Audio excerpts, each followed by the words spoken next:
Welcome to Through the Wire. Through the wire. Fellas, how we doing? I'm Doing great, man. We are in Studio J. In Studio J. Who would have thought it 6 years ago when we started this all? We got some big seats to fill. Yeah. I'm sitting in Charles Barkley's seat. You feeling it? You feeling it too? You better chill out on a Krispy Kreme. I do.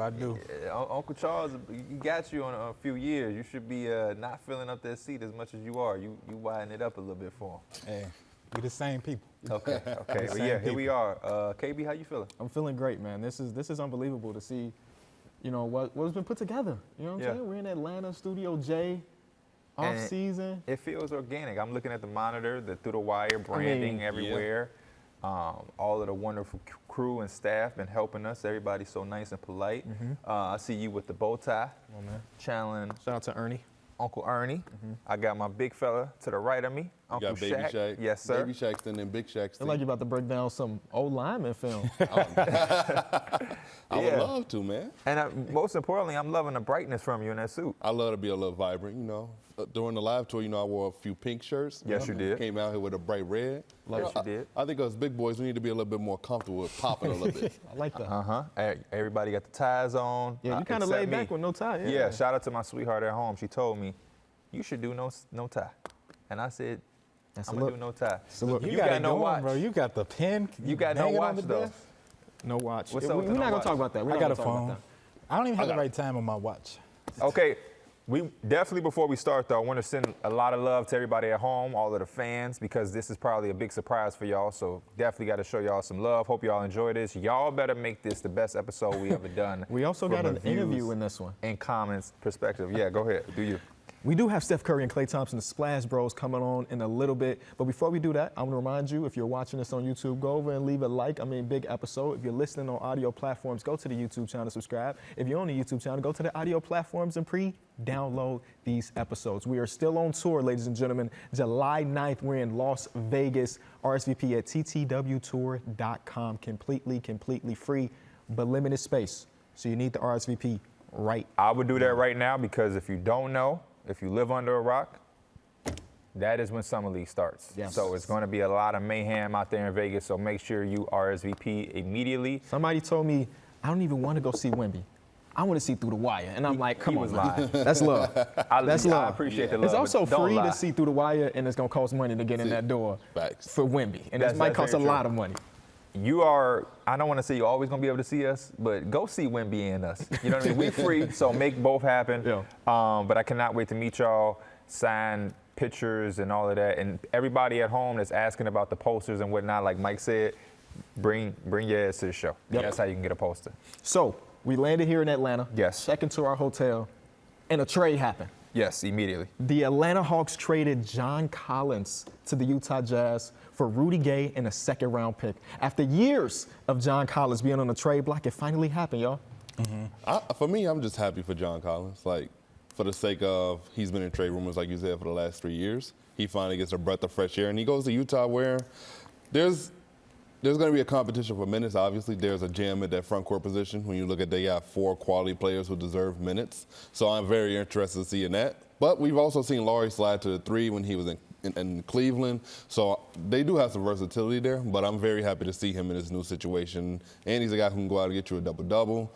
The defense, he's shown flashes, especially during that run when they went to the conference finals with Atlanta. So maybe this is a good move for him, and he gets to go out and we get to see a new rejuvenated John Collins. What about you, Mike? How you feeling about it?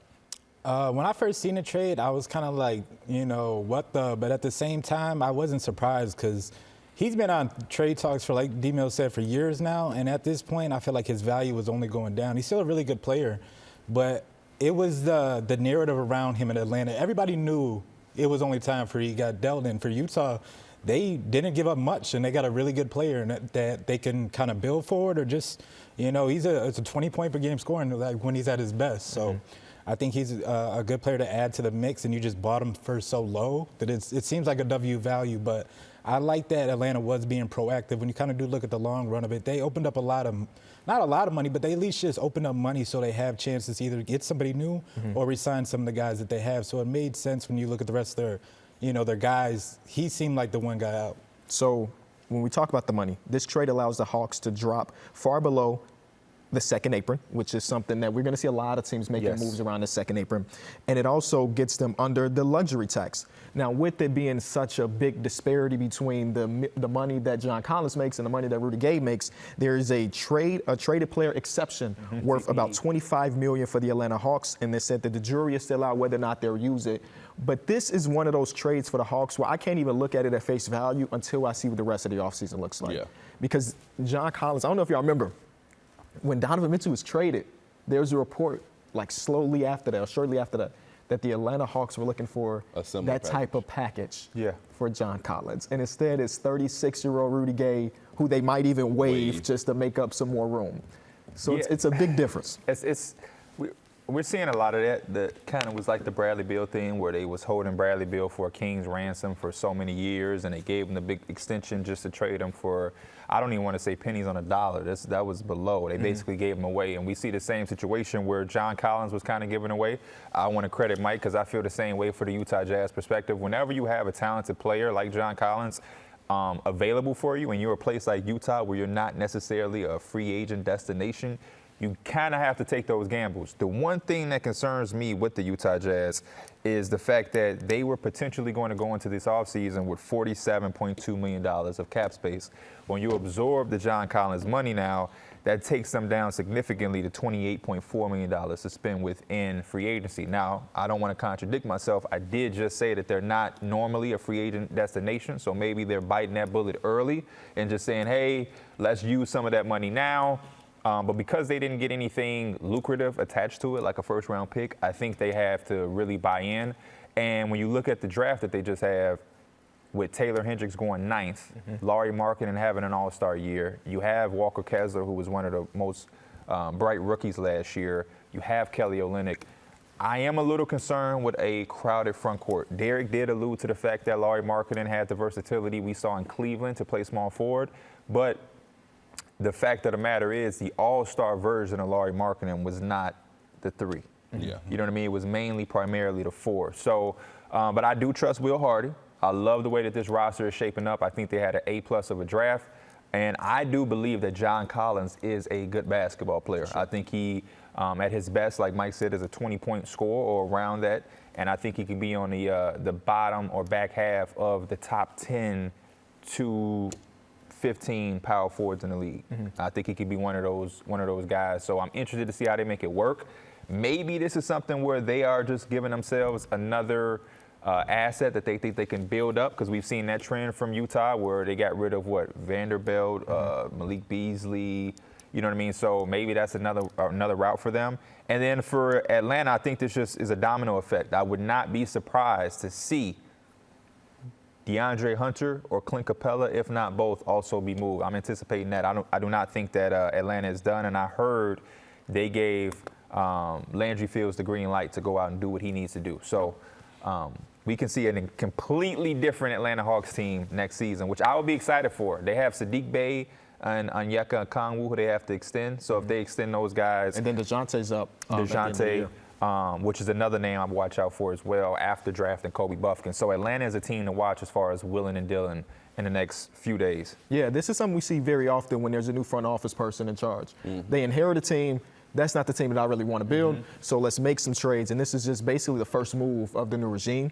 And I do believe what you said is true with the Utah Jazz having the opportunity to use John Collins, who we see his value is a second-round pick practically, and use these next seasons, this next year, to get his value back up potentially to move him again if that need be. But again, I kind of like the fit over there. I think that with Will Hardy's system, it's a lot of read and react, and John Collins has showed us that he can be that type of player. For sure. The real thing is, can he get back to shooting 35+% from 3? I always mention, we talk about John Collins, how he had the hand injury, and since the hand injury, he's been like a 22% three-point shooter. If they can somehow get him back to be a league average three-point shooter, I mean, he's on the worst year of his career so far, basically averaging the same numbers of his rookie season. This is one of those projects that I feel like, you know, based on what you have, you can still have $20+ million in cap, depending on what happens with Jordan Clarkson and Taylor Horton-Tucker. So they still are missing, I feel like, a 1. Like after the trade deadline last year when they traded away Mike Conley, it was a lot of THT, it was a lot of Jordan Clarkson, and they didn't have a guy that can really get them in their sets, and that's one of the reasons why they fell. they still have with this $20 million an ability to go out there and make another move, whether it be to like I've heard Dillon Wright potentially, and Dillon Wright's a really good player, or one of the other point guards, Monte Morris, VanVleet, somebody like that. VanVleet would be really nice. He may be a little bit. You said they had around 20 million right 20? now. That's dependent on JC and guys THT. like THT. My Yeah, math, 'cause at the end my of the math day, is not considering Right. THT and Clarkson. Yeah, for John Collins, and I think it's going to be interesting to watch, like you said, how he reacts and what he does in this new system. It's way different from, Trae Young or DeJounte, at least pounding the rock a little bit more. Like you said, not really a traditional point guard, but they move the ball. They play a lot of like college-like ball where it's freely moving and everything. They go a lot by the hot hand, obviously led by Lowry, but I feel like he can show what he can do. All you got to really do is be able to like make your shots, but also just keep playing in that rhythm of offense and trust it. And that's how you get a guy like Lowry, who had a really good season last year. We're not really used to that. Yeah, you had a very weird year in Atlanta. DeJounte didn't look like DeJounte. Trae Young, even though the stats, he looked like Trae Young, but he still wasn't Trae Young, one of the most inefficient years he's had. And then John Collins also didn't have a great year. So they big three that you look at, they all didn't have a good year. They definitely didn't mesh well. So maybe this is a move where John Collins gets to go somewhere where he feels more comfortable. He meshes well with them. DeJounte and Trae Young, they get to do what they want to do. Or either you move DeJounte or either you move Trae Young. You got to figure out that thing with that backcourt. That backcourt varied for a whole year. We saw them together, and there wasn't many flashes where you was like, it works. That's why when you was talking about, Hunter and Capella being on the move, they need to find something they could trade. But if I'm the Hawks, I'm looking at DeJounte. I know they only gave it that year, but I didn't really think that it worked out. And it's just like, obviously, you got to give it time or whatever, but I like the way Capella, obviously you have a 0-0 too, but Capella was very big for them. I think DeAndre Hunter has times in the playoffs where he looked like one of their second, third best players. I think the thing that hinders them from really throwing out DeJounte like that is the fact that whoever acquires him has to be willing to accept the fact that he's on the last year, and that could not give you the necessary assets. That may be a situation where, you're getting the pennies on the dollar, and this is a team that's really trying to capitalize. So when you talked about bringing back value, I think that's why you hear the names like Clint and DeAndre Hunter. I think in a perfect world, you want to keep DeAndre Hunter. You know what I mean? He since he was drafted there, was somebody that we highlighted as a guy that could push this franchise forward around a Trae Young. He's the prototypical type of wing that you would like to see around Trae Young. But maybe you still got Sadiq. You still have Sadiq. You still have Sadiq. Now for Sadiq and AJ. For you do have AJ Griffin, which I think is something. And Jalen Johnson. I'm excited for Jalen Me Johnson too. now that John Collins is kind of out of the way for him, because I think Jalen Johnson was an incredible. They've drafted very well. Yeah, we need to highlight that, from 0-0 to AJ Griffin, Jalen Johnson, DeAndre Hunter, Cam Reddish, who they were able to trade. They also traded 3 first-round picks to get DeJounte. Yes. So they are in a little situation there where you might not want to trade the guy who you just traded 3 first-round picks for. But do you want to spend money on him to bring him back? See, that's also a tough situation because you want the cap flexibility. They just had 1 year, and in that 1 year, they changed coaches. Yep.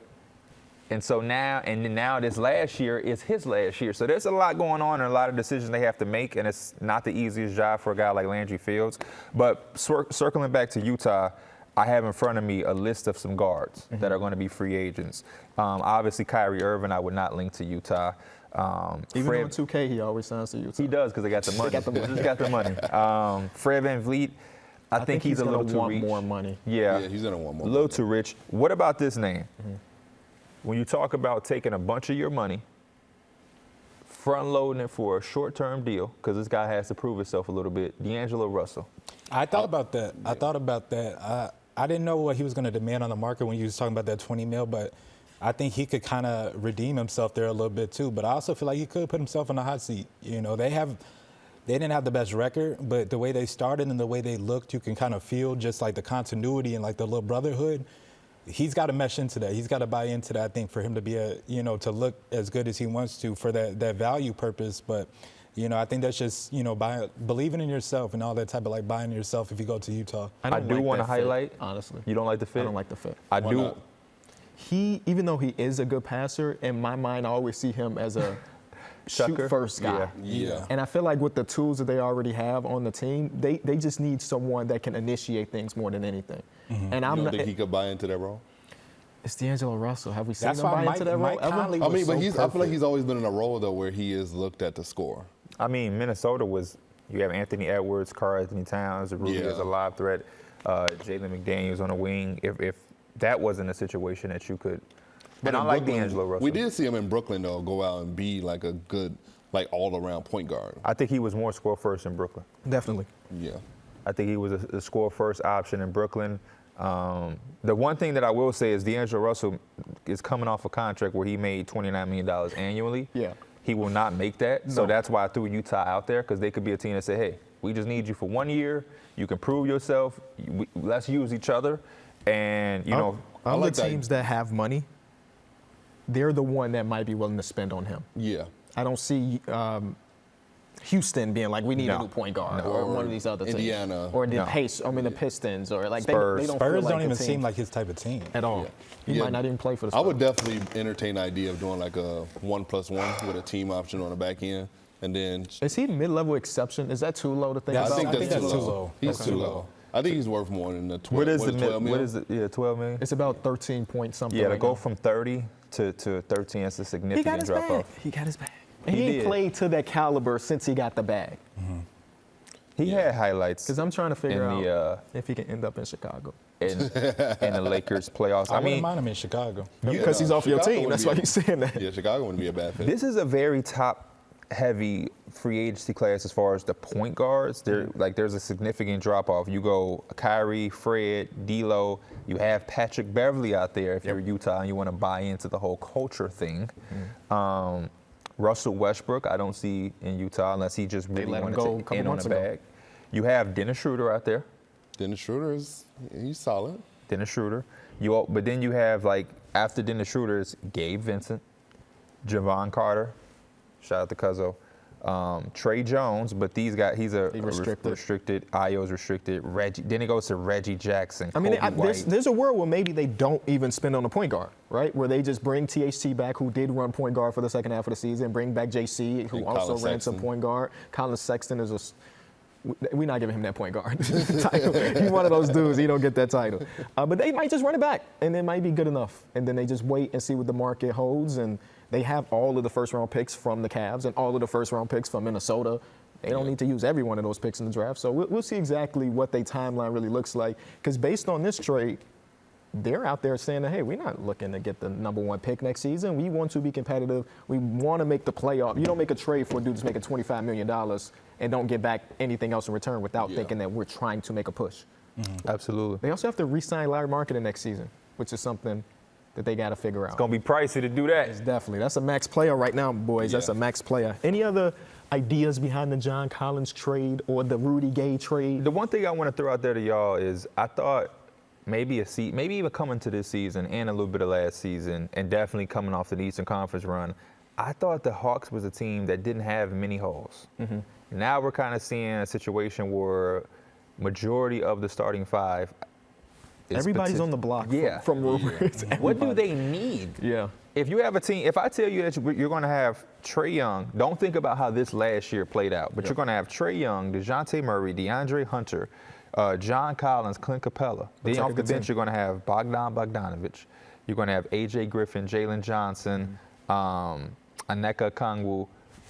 Even with all those names, I remember being on the D3 podcast before the season started, and we were trying to make our standings. And Mo on there, he's an Atlanta Hawks fan. He was like, I don't see a world where we're not top six. And I'm looking at the other teams out east. I'm like, I don't see a world where they are top six. Right. All of those names sound perfect. DeAndre Hunter on 26 other teams, you're like, oh, that's a good pickup. Clint Capella on all these other teams.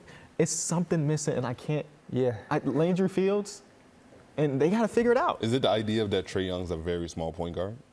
It could be. And like he always will be that liability for you on the other side of the ball? It could be. I don't know, because I don't feel like their defense was too awful this season. As long as they had Capella on the back end, it's not like they were the worst defense in the league with Trae Young on the court. They shot the three ball very badly, which I think hurt them compared to what they shot last year. That can be a part. And that, I mean, they're designed to have to shoot the three ball. You have a pick and roll maestro in Trae Young who is essentially extending your opponents out. You want to be able to use that space for DeAndre Hunter to hit corner threes, Sadiq Bey in another corner, Bogdanovic here. You know what I mean? Even DeJounte. A ton of your world, my world. Yes. Your turn, my turn. That might be the issue. You need a more fluid offense. I don't think you can really compete at a high level. We saw with the Houston Rockets of that your world, my world type thing. You have to run a fluid offense, or either you just become too predictable. And defenses can really, in the playoffs, just sit down and feel like we can do this, that, and we take it, and they don't have anything. The toughest thing about them is even when I hear trades or I hear some of these names, no disrespect, what is Clint Capella really bringing you? If you trade him to the Mavericks, you're not getting Kyrie or Luka. Nope. Were you getting Tim Hardaway Jr.? I think that all these other trades are going to be similar to the John Collins one. Like, a lot of those dudes don't hold like significant value, and I think part of that is because they have the contracts that they do. John Collins is not an asset because he's making $26 million a year. DeAndre Hunter might not be looked at as a big asset because of the contract they gave him. And I think because we're about to go to this new era of basketball and in 2023, 2024, with the second apron as a thing, we're about to start seeing or stop seeing players get immediate extensions when they do something good. When John Collins averaged 20 and 10, he got paid that money. We're like, that seemed like good money, right? Now we are in the spot where if you're too expensive, you're messing up the entire organization. You cannot trade second round picks. You cannot pick up somebody on the buyout market. There's a lot of different things now. And it's going to make it so that these mid-tier players aren't getting those $25 million deals anymore, because why should we invest in that when we're just going to be impossible to build They after will. They just won't get them from them teams. But Or you're saying like the markets that don't normally get the free agents? I can't we might see more control my free pen. agents. But the Rockets got $60 million.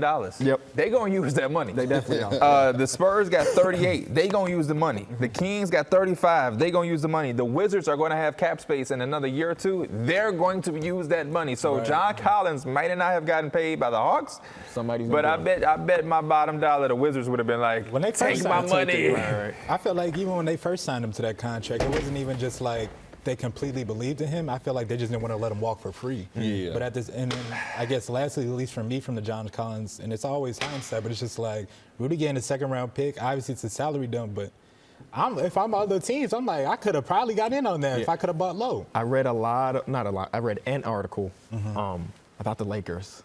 Oh, man. Oh no, yeah, I would Not that they were interested, but it was fan written. Like, man, if that was the price, shouldn't we got it? We traded Mo Bamba. No, We yeah. trade Oh, for John Collins? for John Collins. Yeah. I mean, I guess every fan base looks at it like that. Where like you look at a trade. I saw that with Bradley Beal. They was like, that was it. Right. Why didn't we get in there? Right. My question though, one of my last things. Should teams change that perspective of we don't want to lose them for free? Because I think they should just be more proactive than that, man. I think it depends on the player. If it's a player who you feel like really brings a lot to your organization, yeah, you want to get something back for him, even if you can't afford him. Because, like, realistically speaking, if Kyrie Irving right now leaves the Dallas Mavericks, wouldn't they have rather traded him and got something back to where they could have got some of value to compare with Luka? Like, yeah, I mean, from that perspective, yeah. But what I'm saying is kind of more so on the John Collins extension stuff, whereas like you didn't have a trade that you saw that was able to work. So you fold your hands on that.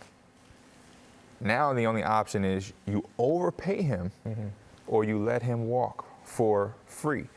We've seen that overpaying some of these guys end up handicapping them. yeah. And so it's like, it probably would be better worth, it's not the most ideal situation, but there is some value in saying, hey, we would have rather traded you and got something, but we didn't, so we'll leave that. Like, I wasn't a fan of Bradley Beal getting that extension. I felt like it was inevitable that was going to handicap the Wizards. Only person that was a fan of it was Bradley Beal and his family. Yeah. Everybody else is like, that's too I'm much trying to money. think, was it earlier this season? Was that John Collins who they had a trade for? I think it was like maybe the Suns or something. But the Suns like, Yes. you got to find another guy. Like, Yes. that's on y'all. John Collins- Even though they wanted him. John Collins was a Sun for like 2 hours before my SBA picked up the phone and said, no, we're going to get Kevin Durant instead. Like, John Collins was on the Suns. That was a deal that was done. But getting back to your original question, I'm trying to think of opportunity or worlds where it has worked out. Where we didn't want to pay this player this money, we'll give it to him anyway, and then we flip him.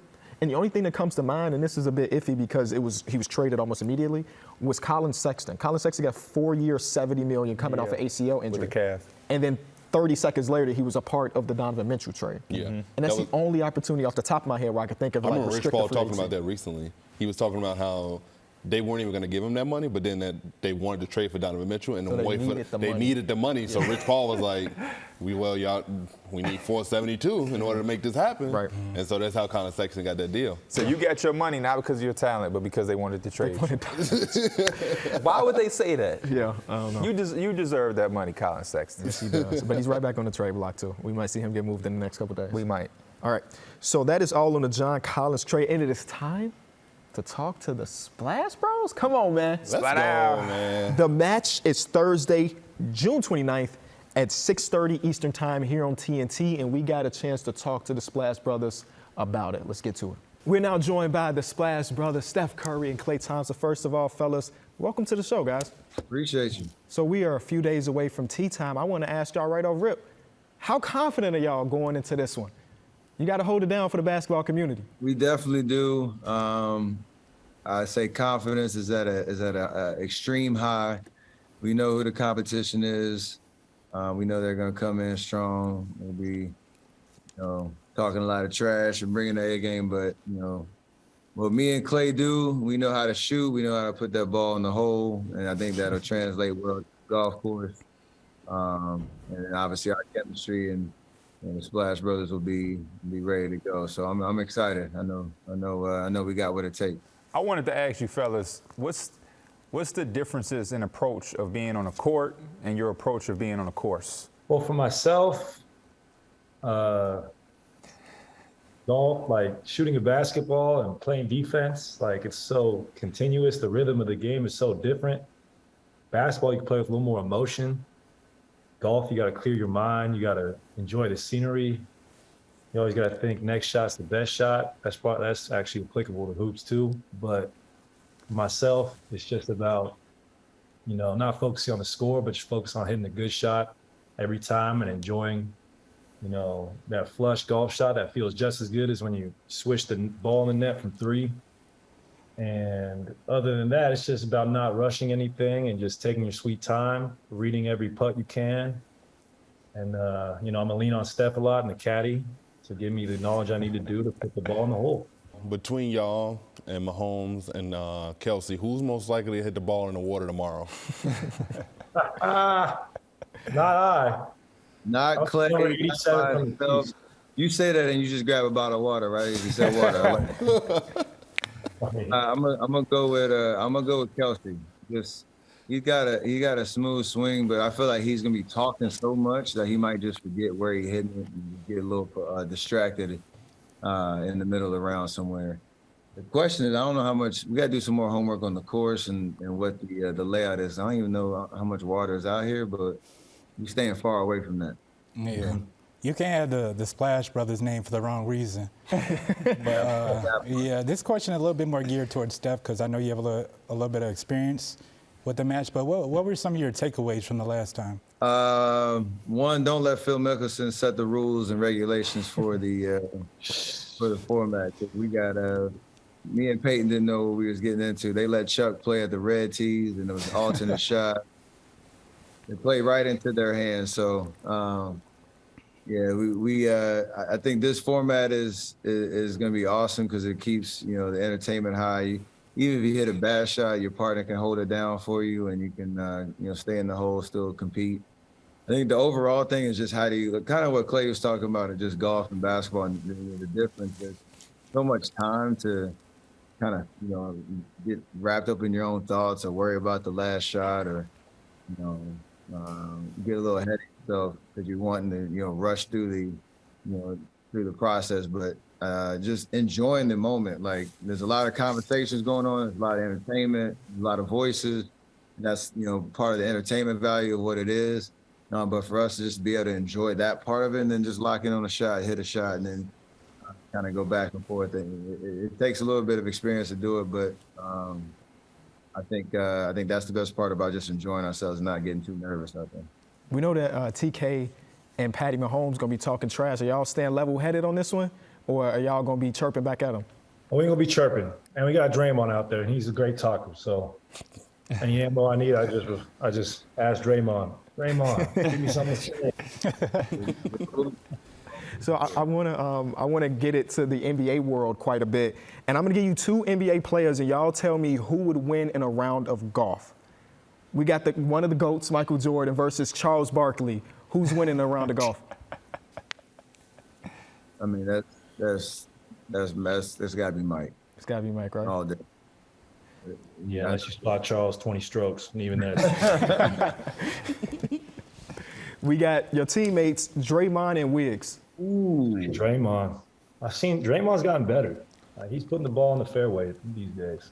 Yeah, I would say Draymond too. Just the first time he sent me a video last summer of him on the course, I almost dropped my phone. Like, yo, what?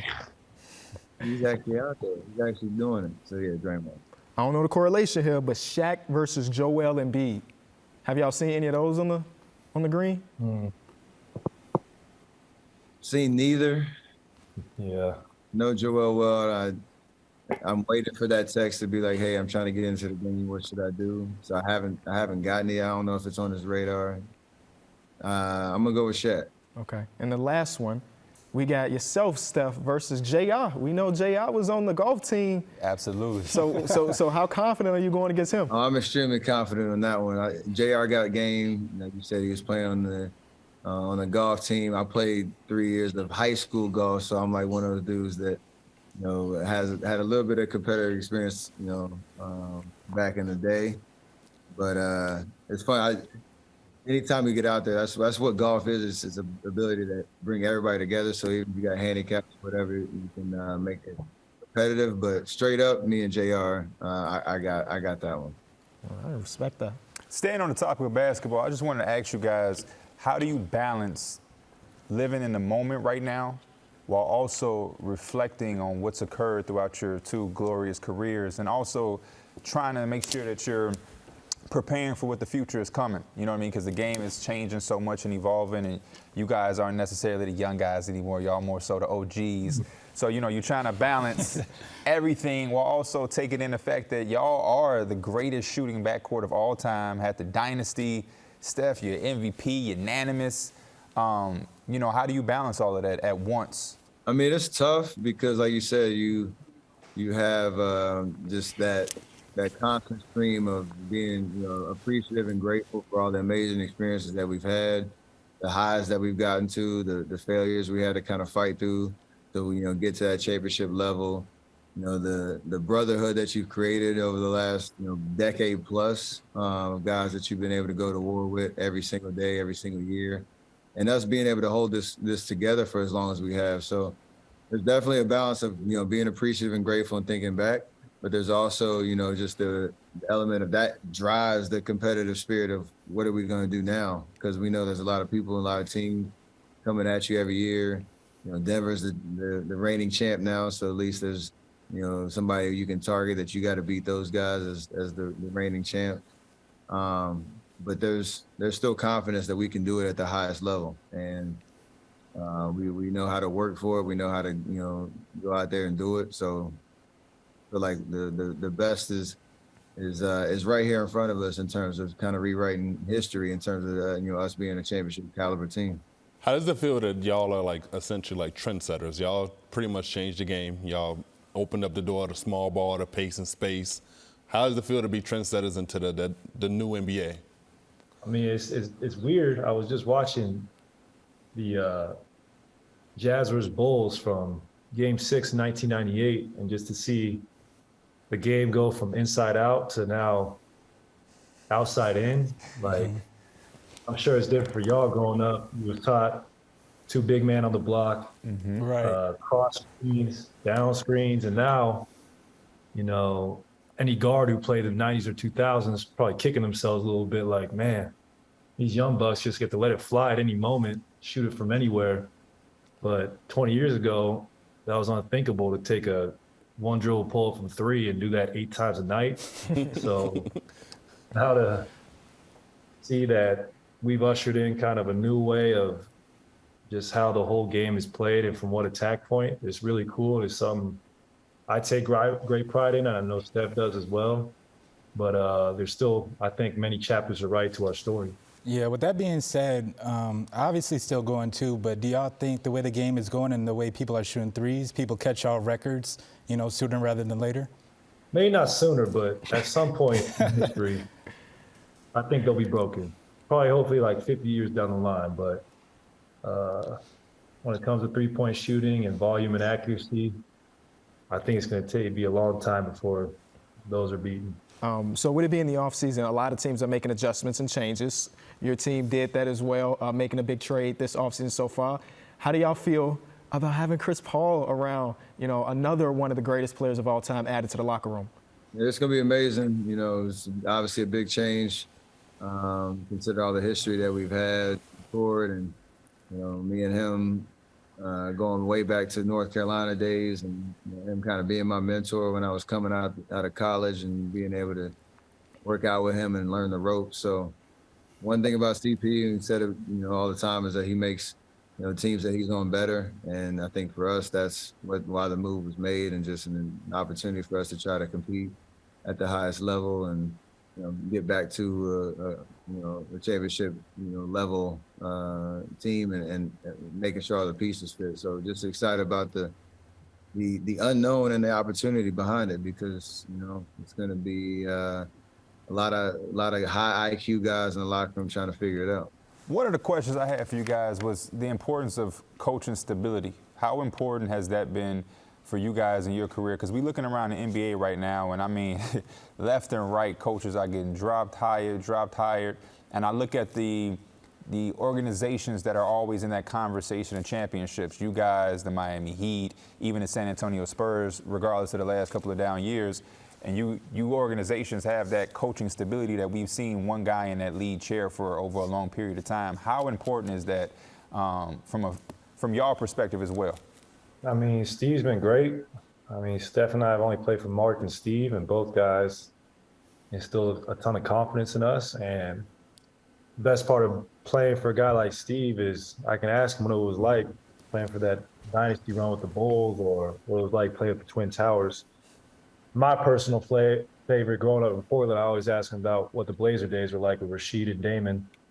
And just to be able to gain that knowledge from Steve, and he makes you appreciate the present more than anybody I know, just because of how special this is of an opportunity, not just be in the NBA, but like you said, to compete for championships. I mean, it's so rare, and to be a part of a team who's done it multiple times and look forward to doing it again. It's something I don't take for granted. I know Steph doesn't, and Steve is just such a great person at monitoring personalities and getting the right staff around him. And it would be hard to envision playing for somebody else just for what we've been through. Well, we want to say a very special thank you to you fellas for pulling up for a little bit of being honorary members of Through the Wire. For everybody at home, be sure to tune in to the match Thursday, the 29th at 6:30 Eastern on TNT. The two GOATs, man. We talked to the rookies coming in, and all of them said they wanted Steph shooting. Yep. We said, if you can add one thing, and it got to the point we said, hey, no more. Besides Steph shooting, you name us something else. So we appreciate y'all, man. No disrespect, Klay. I'm saying Klay shooting? Damn, that's crazy. Yeah, remind them kids, man, when you see them this year. I will.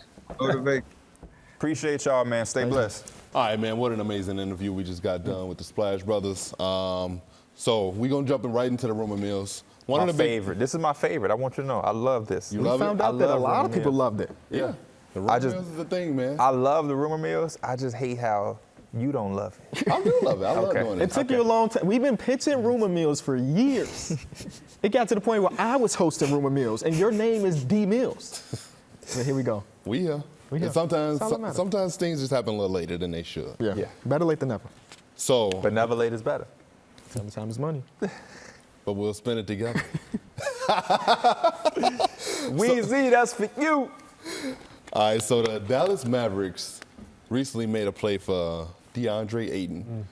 The trade was declined. I'm going to give y'all the trade details. The Mavericks offered Tim Hardaway Jr., Rashawn Holmes, and JaVale McGee for DeAndre Ayton. I would have declined it too. I would have declined it as well. I felt like, for me personally, that's not enough. Who declined? Which team declined? The Suns. The Suns declined that offer. Okay. I don't think that's lucrative enough. And why am I taking in two centers? I also feel like they also a team that would like to have more wing depth. Like I would want a Maxi Kleber in this deal or something that can add more value than JaVale and Rashawn Holmes. I feel like that, and there's no draft capital in this as well. I'm This giving was you eerily similar to the one that we talked about like 2 episodes ago. Remember we were throwing out We DeAndre had Maxi Ayton Kleber trades? in there though, right? Was it Kleber, THJ, and then JaVale? Was that the deal? Mm-hmm. Yeah. I'm happy that trade didn't go down. Yeah. I do agree with D Mills though. When I look at the Suns and what they could bring back from Ayton, I don't think that they're going to get an NBA All-Star, but I definitely want wing depth. I want wing depth, or I want really fitting role players. Yeah. And JaVale McGee, Rashawn Holmes, I think those are the type of guys. They can sign those type of guys. They can literally go in free agency with a little bit of money that they have, and they can bring them in. I also read, not to take anything on your rumor mills, No, I go hope ahead. not. They're hosting free agent workouts, and Jabari Parker was invited. Shout out to Chicago's Stanley very own Jabari Johnson, Parker. Kason Randall. Hey, Lance Stevenson, we need you in those workouts, man. For real. Yeah. Isaiah Thomas, just everybody. Yeah. Bring them on. Where's the defenders Give it a at? shot. They need Avery Bradley to show up. They said Stanley Johnson really liked that defensively, though. He would know. I like Stanley Johnson. When they said Stanley Johnson's name, I was like, I can understand it. Yeah. Jabari Parker, I was like, but Stanley Johnson, at least he's going to bring you the defense. And, it hasn't been too long since he actually been playing on the court. I miss Jabari Parker in the league, man. When Yeah. Jabari Parker was at the peak of his powers, it was ridiculous. Shout out to Jabari, man. He should still be in Milwaukee next to Greek Next to the Freak. Greek Freak, man. Crazy. Yeah. Crazy. He should be. He I always tore his forget that he had ACL a- yeah. twice. I mean, Yeah. it's hard to come back from 2 ACL tears. I kind of forget he did have a stint in Chicago too. Like Yeah. Jabari. He was a $20 million a We year paid guy. him Yeah. $20 million. Not to play Before- defense. Not to play defense, But though. this is before guys were making $20 million. Yeah. Like when remember Jerami Grant got his $20 million not too long ago from the Pistons. That was like Yeah. a big deal. Jabari was getting them bread before that. But you know what? He In was the- oozing with potential, man. I can't believe I'm defending the Bulls front office. We were below the floor, and we needed to spend money somewhere. Why not bring in The hometown. Chicago's? Y'all You did know it my smart. conspiracy about Yeah. Chicago They always Bulls. have one Chicago guy. On the Always roster. one of them. Y'all did it smartly too. The 1+1. Yep. It didn't work. Where did we ship him off to? I didn't even Sacramento. Was Oh it no, Washington with the Daniel Gafford trade. Yes, it was. We got back Otto Porter in that one. And Y'all he gave up played a Chandler total of Hutchison. 7 games. Chandler Hutchison, Daniel Daniel Gafford, and Jabari Parker. Yep. And I think after that he went to Sacramento, maybe a little bit of Boston, and that was the last time we seen Jabari. Damn. And then Gafford went right back to Washington. We got Troy Brown Jr. in that No, one, he too. was always in Washington, right? No, Gafford was on the Bulls. He was on the was Bulls. traded. and then Oh, yeah, he was there. traded there. That's Yeah, when the new okay, regime yeah. came in and was like, we don't like Daniel Gafford. And then he got an extension. So And man, you were saying he should be starting some damn Yeah. games. over I did. Wendell Card, I would not forgive you for that. Gafford used to outplay Wendell a few games. Yes, sometimes. yes. They just were different players because Gafford was all energy. Yes. And then Wendell was a lot of finesse. No, a lot of There position was definitely defense. games where Gafford looked a little lost on the court. Yeah, for sure. Even to this day. And there was also games where his energy and his effort outperformed Wendell's shooting and finesse. If Wendell Carter, which it doesn't happen anymore, we're talking about Wendell Carter from 3 or 4 years ago. Just a minute ago. When he wasn't making no jump shots or he wasn't bought in, he didn't look like he should be on the floor. Well, he wanted to play power forward back then. He wanted to play power forward back then. And so Daniel Gafford looked a lot more interesting out there. It's just Gafford had the blocks and the dunks. That was Yes, like, oh, yeah. and at the That's time, that's sometimes all all you y'all need. needed. But no, Wendell was a positional defense. See, man, y'all weren't tuned in like I was. He was the positional defender. Keep your hands up. Don't get the block, but you get contest. You don't get the rebound because you got the contest, and that was a Larry. I miss them boys. But Wendell now and Carter. today, that's just him every game. Yeah. But then he would do that. I would love for him to be on the Bulls right now. And- Gafford? No, Or Wendell? Wendell. Yeah. Definitely Wendell. Oh, yeah, for sure. Shout out to Daniel Gafford, though. I think he can have a nice season with the Wizards. Yep. Next one, we got the Warriors are projected to sign Draymond Green to a 3-year deal. Love it. This Yeah. would disappoint me. Oh, okay. I love the Splash Bros. I obviously just had them on, but I want to see Draymond Green potentially. You didn't say that to their face? Huh? You didn't say that to their face? Why would I talk to them about all NBA players? When you talk about their teammates in free agency, just want him to do what's best for him and his family. Yeah. So there's no reason to ever even bring it. It's not that I necessarily want him to leave. I just want him to go out and explore. And I like the idea of him in Sacramento. I love the idea of him in with Golden State, obviously, but him in Sacramento. Him in Portland? Oh my gosh, I'm about to walk off the set. Is that one of your rumor mills? Because that might have been the most. That was one that Damian Lillard did. Damian Lillard is exposing himself as not a good GM. I don't think most players are good GMs. I think most players have this weird, like, dream fantasy of what they want on the team, but they don't be knowing how to make it happen. So I'm going to use this notepad, right? And I'm going to do something where Portland right now, Portland Trail Blazers, right? Core. Yeah. Not mentioning Damian Lillard. So we got Scoot Henderson. You tell me when I'm wrong. Anthony. Yep. We have Shaden. Yep. Who else am I not mentioning? Nurkic. Nurkic? No, he's not a part of the core.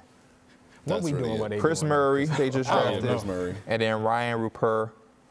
And I'm going to even put a guy like Nasir Little and Keon Johnson. Cam Reddish. Right? Yeah. Is that the core? This is like just the young core. Okay. Damian Lillard wants to not do that. He wants the Trailblazers to not consider this. And he wants them to go get Draymond. Re-sign Jerami Grant. And Jerami Grant on a team that has Nurkic. Who else is on this team? That's it. That's about it. the roster. So he's saying, hey, get Draymond, sign Jerami Grant. We got Nurkic, me, what Anthony does he think Simons. that's gonna do? And we have a bunch of these young guys, and we gonna Back go in the and compete. playoffs. Just back in the play. Back in the playoffs. This team I that think they he's can on be can in the be in the playoffs. Right he now said that without he Dre. wants a team that just has a chance.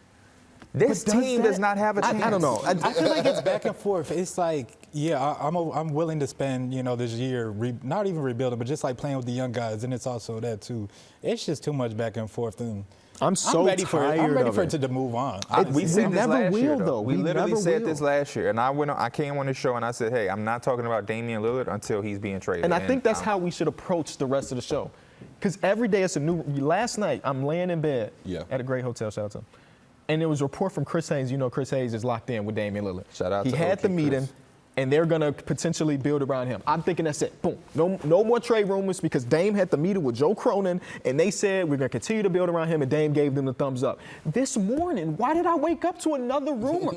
saying what? What was it? It was another rumor that he would prefer to stay, but he's going to wait to see what free agency is about. He's going to wait. What are we doing? Make sure y'all tune in. We're doing a live free agency show. Oh, yeah. That's I would love to see him get that's traded on happening that too. day. But I just don't understand it anymore. Every day is something different. Dame is on the gram. Miami's playing in the background, which I think that was pure coincidental. Jimmy Butler's on They still live had to playing make a. Jimmy Butler's music behind. I'm so Damian tired. Lillard's music behind him. I'm so tired. Dame, do what's best for you and your And then family. you know what's also funny? If Dame were to be moved, he don't want to go to a team that's too stacked. Right. What? But his number one team we're going to go to is Miami. Who was in the finals this year? And was in But the it's not finals 'cause 2 they was years before stacked, that. though. I mean, sure, but a finals team is a finals With team him, I think, regardless. with him, they're a little stacked. Yeah, I think they would be my mean, favorite to come out of That's East. 3 All-Stars. That's 3 yeah. All-NBA players. At all the important positions: the guard, the wing, and the center. big. Yeah. Yeah. It's easy to fill the holes right there. I'm just saying, Max Dame, Strus, Caleb Martin, and we good. if for some reason you're watching this, because I'm assuming that he is, right? Do his best, but goddamn, I'm tired. I'm just so tired. Sick and tired of being sick and tired. And I'm not even attached to it. Like, I can imagine a diehard Portland Trailblazer fan not going through all of the swing. I'm not even talking about him. All of the swings I of feel like that's a emotions. shot at him. You're not Would you a consider diehard. yourself a diehard? I didn't take it a shot. I wouldn't consider He was myself a literally diehard. wearing their colors. Oh, I'm snap. dead. He do got that colored tie. But it's also the Bulls color. He did not think about that and think about the Bulls. Think I about also it. didn't think about the Blazers when I put this on either. The was just thinking about Blazer. it was just back the in your mind. Blazer matching the Blazers. Oh, man. I think it's just super tiring because you're going through these swings of emotions. Oh, we're about to trade Dame. Oh, we're not going to trade Dame. Oh, we got Scoot Henderson. Oh, maybe we're not going to have Scoot Henderson because for some reason, Howard Beck talked about it today where Paul George for Scoot Henderson was talked about. Yeah. So what does this roster look like? Now, if they could pull that off, you got me. You pull that off and you go get Draymond, and I'm sold. So Draymond, Paul George. And Damian Lillard. And nothing else because that's so much money. Second apron maxed. All of it. All right, anything else with the rumors? Yes, we do. The 76ers are operating as if James Harden has signed a new contract. The other suitors have ended their pursuit. I heard that was cap. Oh, yeah, I heard that Rockets still yes. got a good chance. I did hear about the Philly, though, that they did feel better about it because him or James Harden, Nick Nurse, Joel Embiid, they all said, damn, I think Tobias Harris too. And they sounded excited to go into it and kind of, retool it. But, I mean, it's a reason why he didn't take that, $35 million or whatever it was. It's just because he's going to keep his options open, and I feel like that's exactly what it is. It ain't no locks yet. Why would Tobias Harris be excited when I the don't know. Suns I thought he was almost a Sun. They were just looking for a Said he was 13 almost a and take- Cav. Y'all see what his pop's been saying? Yes, Yeah. about him sitting in the corner and all of Yeah. that. That I don't he's think a- Mike knows. Can you inform him? No. So his pops went on a little media run, and he was talking about his son. I mean, I understand it's his son, This is so. saying that he's such He an created him. offensive weapon. Kentrell, he made him. He did. Such an offensive weapon that's relegated to being in the corner, and they need to use him the right way. More touches? I mean, The numbers do say that's true, right? Yeah, when more James Harden didn't touches. play, he averaged like 22 points per game. When James Harden did play, he honestly, averaged I like feel 16. like numbers-wise, you could say it was down, but like I feel like he did what they needed to do when the situation arrives. Whether he playing defense, whether somebody was out, he needed to score a little bit more. I thought you could see him like you said, the shots weren't there, but he was playing in the flow of what they needed him to. I feel I like when think you he- make $20 million over your value, you don't complain. Yeah. And I think that's what Tobias said. And then he also hinted the fact that how he was playing with the Clippers. I think he also said something about that, how he was the number one option there. that and makes he was, sense. I mean, with he the was- Clippers, he was a was borderline all-star. literally- There was Yeah, no he was- Joel Embiid. Yeah, he was borderline It all-star. was him and like Gallinari. Gallinari. That was a fun team, man. That was It a fun, was. that was a fun team, but there's a difference that no disrespect, his father needs to realize. That's a fun team. This team has real championship goals and aspirations. They have real people like Joel Embiid and James Harden at the helm. So even Maxey. So I mean, this is not. You want to have fun or you want to try to get a ring? If they come up short again this year, is Joel Embiid potentially asking out next summer? Yeah. Oh, you getting into the next segment because that was one of my questions about that team. We'll hold that. My bad. We'll hold that. This just came out actually like right before we filmed that the Miami Heat are considering waiving Kyle Lowry. Which still makes sense because his money is guaranteed. I mean, you can stretch it. You can stretch the money Yeah. across multiple years and stuff, but I don't see a world that's going to happen. Yeah, because another team if you waive him, another team isn't just going to pick up $35 million. Yeah, he's going to clear waivers, and you're going to still have to pay him regardless. You're Yeah. basically paying him for what he's going to do on my team. Yep. I would basically have to see what they do because I don't understand that they're not going to go out and get any of these names that I have written down. At best, they bring back Gabe Vincent, and I think that still clears a path for the need of Kyle Lowry. So at that point, you bite the bullet, bring the team back, and maybe his contract alleviates some financial pressures of a potential trade during the season, or you just ride it out. I'm trying to figure out if there's another team similar to the Atlanta Hawks that are trying to get below the second apron that will be willing to bring in Kyle Lowry's contract because it expires at the end of the year, which is when the second apron hits. Like, is there a player on a multi-year deal that the team is like, we don't really want him no more because it's too expensive, so we'll take in Kyle Lowry's contract? The Jazz with Colin Sexton. Do they want to get rid I of don't that feel like the last- Miami Heat even see that as like something they want to do because there's 3 years left on Colin Sexton's deal, and his play style Yeah. is very similar to some stuff they already have. I'm trying to think because the Timberwolves have to pay McDaniel soon, don't they? Too? And Anthony Edwards. So they're gonna have to pay They're them. going to. Could Cat be that one? Oof. The Nash Reed extension. I feel And like I Cat love is going to be Nas. moved, and we could talk about it a little more later. Yeah. But I feel like Cat is. You got three centers wrapped up in a large part of your cap. So Well, I got Norman Powell is available for trades, so maybe he's the guy that they would rather deal. You know what, Derrick? I think you might be onto something. Maybe it's not Norman Powell, but I'm just going to say the Clippers in general, just because Yeah. they've been looking for point guard play. And though Kyle Lowry's almost 40 years old, he showed in the playoffs that he could still be a little bit of glue and could still potentially give you some games. And then they struck out on Malcolm Brogdon a couple weeks ago or last week or so. So I think that might be a team because they already have like 3 to 5 players making in that realm of 10 to 20 million. So you package Robert Covington and Nicholas Batum or something. But do the Miami Heat even see that as like good for them? I don't know. I think that package that you just named, yeah. Robert Covington and Nicholas Batum are very good wings. I think they can come in and fit well with what they do. Are they still? Or are we thinking about 2 years ago? Batum versus- is. He's always felt that way with Covington. Remember when Covington, and I You like said Covington was going to win DPOY. Yeah, Defensive Player of the Year with the Blazers. I thought he was a dark horse. I didn't say he was one. I say he was my dark horse. Yes, you did. You did say that. Was he a dark horse? That was plus 1 million on FanDuel or something. I don't think a horse Super could get any dark darker. This one, Chicago's own Derrick Rose is linked to Milwaukee, Phoenix, and Chicago have all shown interest in bringing Phoenix this makes guy. the most sense. Scares me a little bit as a Bulls fan. That he's going to end up in Chicago? And that's going to be like, here, guys, we did it. Yeah, no, I would more so love. I love the idea of him playing at home, but I would also love the idea of Derrick Rose winning a championship and competing and showing he can still play at a high level. I'm not saying he can't play at a high level in Chicago, But to do it on a bigger stage in Milwaukee or Phoenix would mean a lot more. Just want to see him in a place we can get real Y'all tech. could work his value. Well, nah, y'all can't trade him again. Imagine we bring him back just to trade him again. Derrick seems like the player that you could bring him in on a smaller contract. He can outplay that, and you could have him as an asset. But it's Chicago that's home. They're not going to do that to D Rose. No, it was not just, again. It was disappointing because we had saw him be very, very vital for us in the Knicks. And then we took a different direction with our team and everything. And, unfortunately, he was the person that lost minutes in that. But I do think there's still something there for playoff contending teams who need about 15 minutes a night from a backup point guard. So Milwaukee seems nice, depending on what they do with Javon. Even Phoenix, because who is their point guard? We don't know. Yeah. And Derrick Rose can definitely give you some campaign-ish punch off the bench if you're Phoenix. So it's going to be interesting. We got to get his accessories back on. Got to get the accessories back on, D Rose. And get his I'm accessories still back waiting on my signed jersey. We ain't forgot. From Howard Beck, Russell Westbrook is likely to stay with the Clippers. Makes sense to me. So, yeah, there go the APG right there for the Clippers. A quote not a quote, but a statement I live by. And I think it applies to every area in life. And I think Russell Westbrook is using this for his decision making. You listening? Mm-hmm. I need you to listen. You might want to open up your notepad. You too. I don't even have a notepad. You the only one with one? No, on your phone. Oh, okay. Sheesh. You got a computer. You're not in your listening. If it ain't broke, Don't fix. don't fix it, baby. If it ain't broke, I thought you was don't going a different fix it.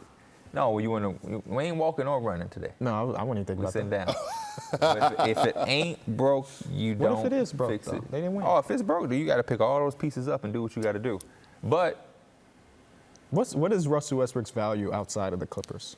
That's Like, what what I'm are the very teams- interested it in. don't even matter because it ain't broke, so he's not gonna fix it. What does the money look like then? The- Are we oh, talking, now- is he signing a vet minimum? We Because can- that's what He's we talk over. about. This your with last Jamal. I feel like he's over. I got one more. What's that? One more rumor. It's the Brian Windhorst that came out right before we started filming. Go ahead. I have This is the quote from Brian Windhorst. I have a speculation that there's a couple outlandish stuff that I'm not going to say right now because I might get in trouble. I wish I could tell you more, and I shouldn't tease you. I don't know what's But going he on does. in Cleveland. But he does. He does. Yeah, I don't know what's going on in Cleveland, but apparently it's something very outlandish. It's something that's happening. Now, we trying to figure out exactly if that's trade stuff. Is that locker room stuff? Is it outside of, like, what does that mean? Derrick, I know you're on a diet, and I know you're going vegan this month, so I'm not gonna tease you. Like, am I? Can y'all bring out this steak? Right. Come on, man. Come I'm on. not going to tease you. Come on. Back to Russell Westbrook, though. I'm definitely keeping my eye and my ear close to the streets because I want to know what's going on with that Cavalier situation. I guarantee if we go into Cavalier Reddit or Cavalier Twitter, they're investigating right now. I got you. While you're doing that, I'll look it up. Russell Westbrook See what made they say. $34 million last year. Yes. And this is a good transition into our free agent predictions. Mm-hmm. If he does, in fact, go back to the Clippers, what is the money or the value for Russell Westbrook? I think he's going to be around that mid-level exception where he's going to get like that 15 to 12 million. So the one thing I wanted to do, I wanted to guess the team, and I wanted to guess the money. Okay. But while guessing the money, I also want y'all to tell me what y'all think he's worth. Not what he's going to sign for, because he might take a significant pay cut to stay with the Clippers because it worked. But what do you think Russell Westbrook is worth with just dollars and cents? I think he's worth. After making $46.2 million last year at age 34. Anywhere, honestly, from the range of like 15 to 20. He's still a starting point guard in this league. I think that the hurt on him is obviously the situation with the Lakers. It wasn't the best fit. But also people kept looking at that $50 million or the money he was making. They were like, just no way. But with the Clippers, he showed his value, and he showed like he still got it in the tank. So I'm still thinking around 15, 20 mil for somebody like Russell. Yeah, I would still give him around 15 to 20 mil. But if I'm the Clippers, I still think I can get him on a discounted price where I can go a little bit less. I also wouldn't mind him in Miami. I think Miami would not be a bad fit for Russell Westbrook. I think he can go in there and provide a lot of things. They're a team that doesn't really have much guard depth. He can go in there and give them some energy. I really like the fit in Miami.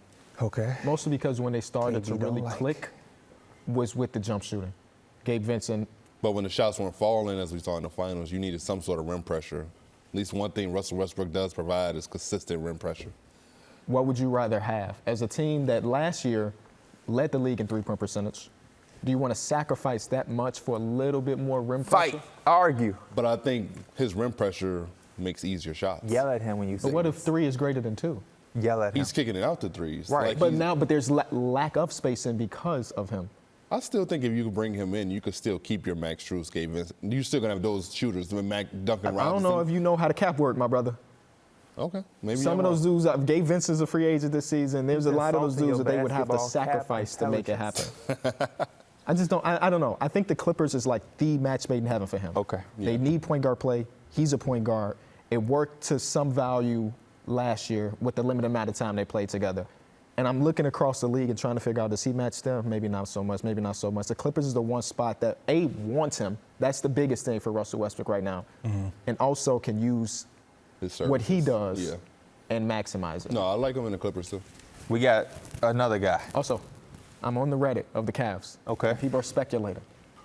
A lot of people think it's Miles Bridges. All What the about best. That he will be signing with the Cavs. Like they're thinking that Oh, I thought he was because going of the back to the quote. Hornets. He's a free agent. Oh, because he took the picture with Darius Garland. Oh, did he? Oh, Okay. See, yeah, I didn't know he that part. did. But these are just normal fans speculating. That they're saying Miles The one thing I'm Bridges going to have to say potentially. to the fans, he's going to sign with somebody. It's going to be a Oh, team he's that back. picks He's him going to be up. back in the league. He served his unofficial suspension, which was 1 season, and a real suspension on top of it. He'll be back in the league. Whether Yeah, I'm people just want the it or fan. not. The fans. I'm not saying you have to like him. I'm not saying no. I don't think hopefully nobody in the world agrees with what he did. Absolutely not. But you have to understand the inevitable that he is coming back. I was seeing a lot of different fan bases speak on, like Darius Garland and him had a picture, and they was getting on Darius Garland's case. It's nothing Darius Garland can do. I remember they were doing a lot of runs. Maybe it was like off season, kind of like after that it died down a little bit. But Miles Bridges was hanging around. They had like Trae Young. Trae Young was in the runs. They had a lot of people doing runs, and Miles Bridges was just chilling in the back. Yeah. So I feel like he's going to be acclimated, sooner rather than later, even in what they're like in the minds of the NBA people. I wonder what the contract looks like when he does finally So sign. 1 to year, whatever team. $5 million. You think? I think so too. Because he was slated to make $100 million before he Exactly. did the stuff that he did. Yeah, you're Yeah. going to have to really play up that value again. Yeah. The fans just need to take any of the frustrations they have and channel it to Miles Bridges. You can't be mad at LaMelo because he's back in the NBA and LaMelo is taking a picture with him, or Darius Garland. I've seen that a few times now, and the latest one was Darius Garland, but he'll be at an event. Like they were at like maybe a youth AAU tournament, and they took a picture next to each other or something. And everybody is going in on Darius Garland, but it's like, what do you want Darius Garland to do? He is not, I just don't know. Anyway, the next guy is Khris Middleton. 31 in 8 months, so he's going to be 32. Last year he made $35.5 million. And now he is a free agent who opted out of his Bucks contract. Teams, price, and what is your value for him? For me, teams that I think should be involved is, I know Milwaukee, Yep. obviously is number one. Dallas, I think, will be another good fit. I don't know money-wise if they can't bring back Kyrie, if they can get a Khris Middleton, I think that wouldn't be bad for them. Those are probably the two top teams. Even Memphis, if they could somehow get in there and get them a Khris Middleton. But I think Khris Middleton for me is worth about $30 million a year, 28 to 30.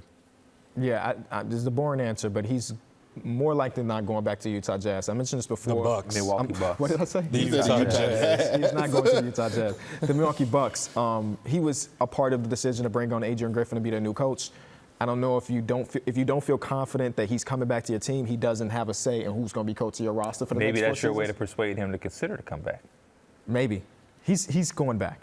Yeah. The question is, can he stay healthy? It's been 2 seasons in a row where he's dealt with some health issues that prevented him from being at the peak of his powers, which ultimately means that the Milwaukee Bucks can't really compete without that second fiddle guy. Luckily for them, Drew Holiday stepped up a lot last season, making an all-star appearance, but you want those 3 collectively to have great seasons. And because of that, I mean, Here's the Kid Trail. Here is Hold on. here's another handicap situation. when I'm in this seat, it's Kenny.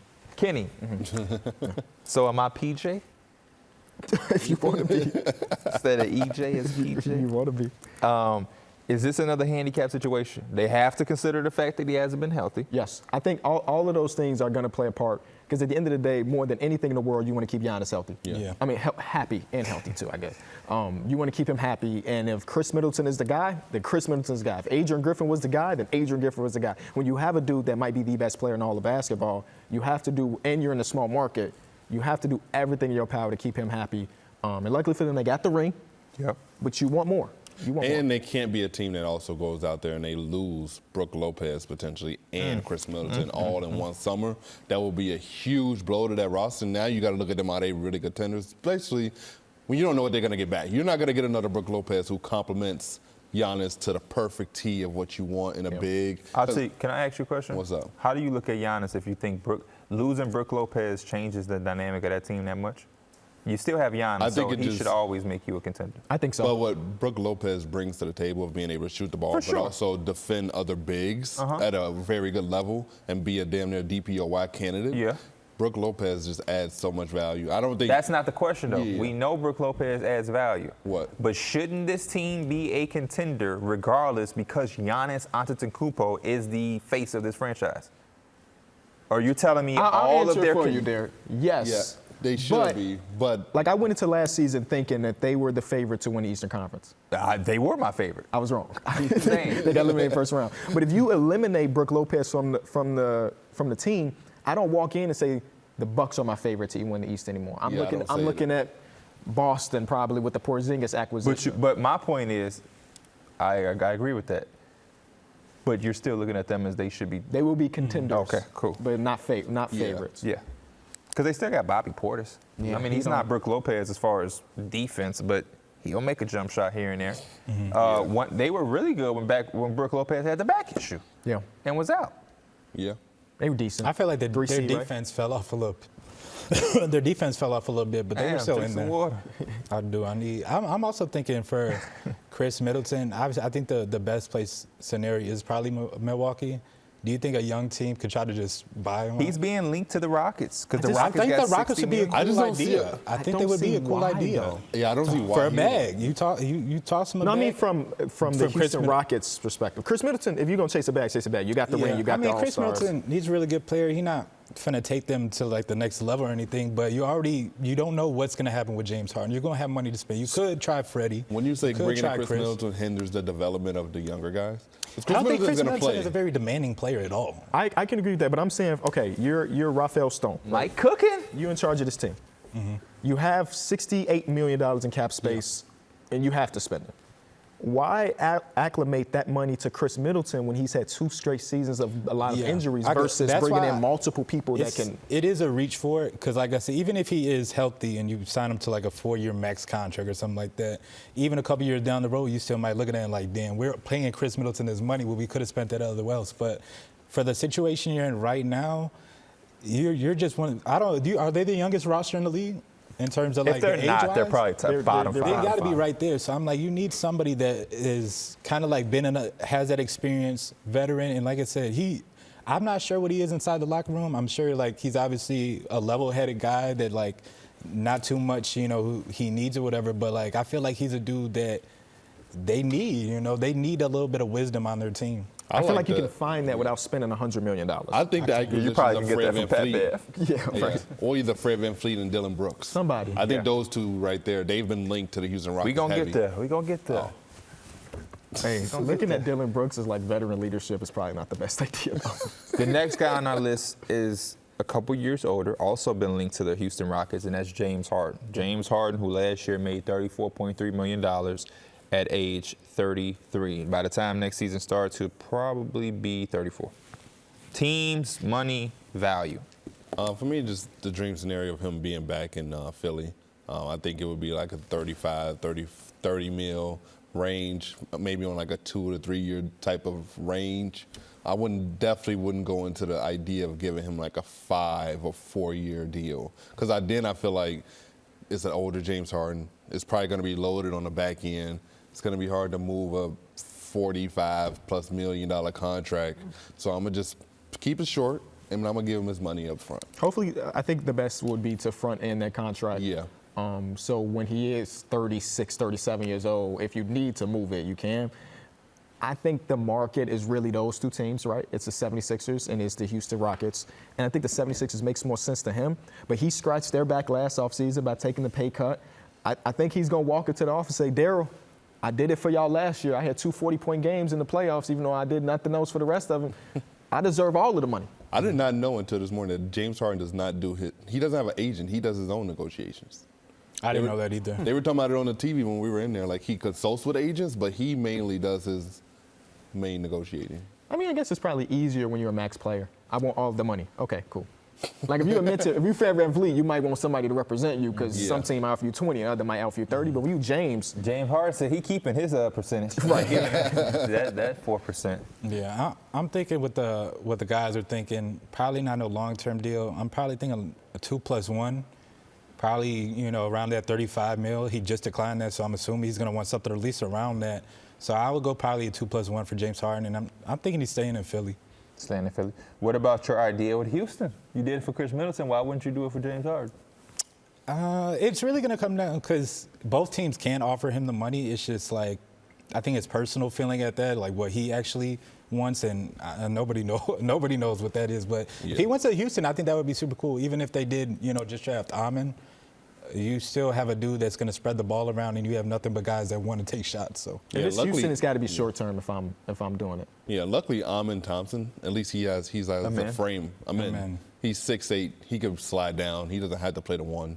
So therefore, you just have James Harden, Jalen Green, a men. I kind of want him to though, right? Don't you want? Because that's like one of his major selling I'm so hot. I really was in my hotel room like, damn, do I have him as like my 2? I think this dude is the real deal. I think him and Asar.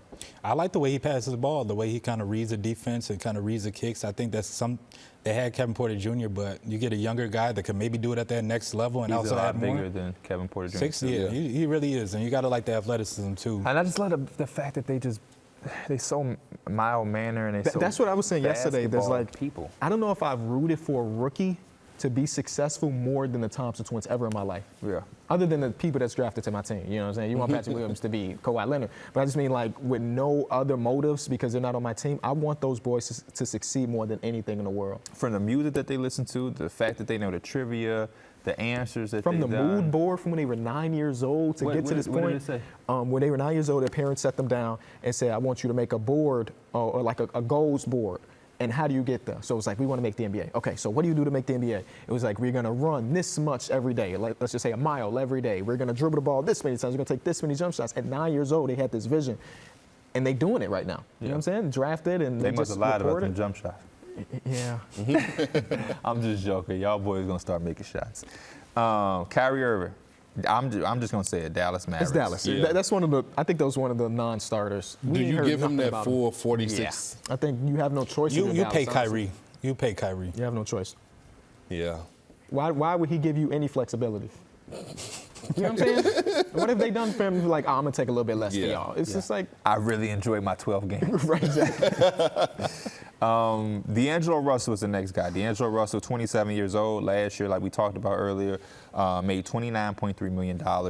Obviously, he's not going to make $29 million this year. What teams, what situations do you look at for D'Angelo Russell to make some type of money? Because nobody likes to go from 29 to 12. The Chicago Bulls. Okay, talk to us. The only problem is the limited amount of money we could Is it potentially 12? give him. It would be the stupid left way. That's what I'm trying to convince y'all that he ain't really like that, so he can end up in Chicago and outplay that contract. I mean, I agree with you, but when I see teams that have money and a little bit of desperation, I think that's how we talk about guys ending up making a certain amount of money. Yep. Yeah. But of those teams trying to with the find a team. desperation, I don't know how many are looking at D'Angelo and saying, like, As the answer? that's our answer right there. Yeah. And then we hinted to it earlier. The Jazz could also be a team that could just. With the 20? Yeah. I think both parties benefit from that as well. Does he go back to your team? I think there's a world where he's a Laker next season for I sure. think it is on a smaller contract, though. There's no way they bring him back for that hell type of no. contract. Well, if they matching anything up to 100 M's for Austin Reaves, Reaves. you can't really match And that with Rui. D'Angelo. Yeah. The Rui one is, do not match $100 million for Reaves. No. Not that they would match it, but that just they that- would bring him back. So once you bring him back and Austin Reaves back, you damn sure can't give D'Angelo Russell no $29 million. Yeah. Yeah. Rui's one of those, even though he had a great run with y'all, there's a cap to what I'm offering him. And that cap, is he on your list? No. Okay, that cap is like 14, 15 I'm not. M's. I'm gonna be honest with that. you. If I'm the Lakers, I'm not even thinking about him. No disrespect. My main was lights focus. Is My Austin main Reaves. focus is the Austin playoffs Reaves. he left mind my words too, but he left a really good taste in people's mouth the way he played in the playoffs. He shot the ball lights out, and what he did on Jokic too, people were looking at. So you're aware that it wasn't the best thing to say?